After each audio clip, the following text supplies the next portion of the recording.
పరిపాలన మన చేత కాదని, మన వల్ల కాదని, పాలమూరు జిల్లా వాళ్ళకు పాలన చేత కాదని అవహేళన చేస్తున్న వాళ్లకు ఇదే దీటైన జవాబు.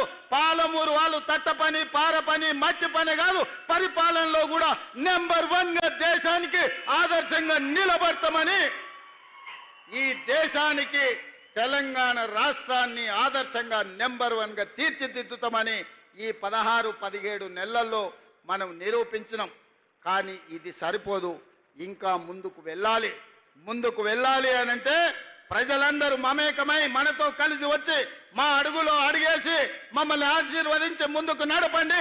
అచ్చంపేటలో ఏ విధంగా అయితే ప్రతి రైతుకు సోలారు పంపు సెట్ ఇచ్చి విద్యుత్ అవసరం లేకుండా స్వయంగా ఆదాయాన్ని పెంచుకోవడానికి అచ్చంపేటను ఏ విధంగా ఆదర్శంగా తీర్చిదిద్దాలనుకుంటున్నామో తెలంగాణ రాష్ట్రంలో కూడా ప్రణాళికలు చేయాలి.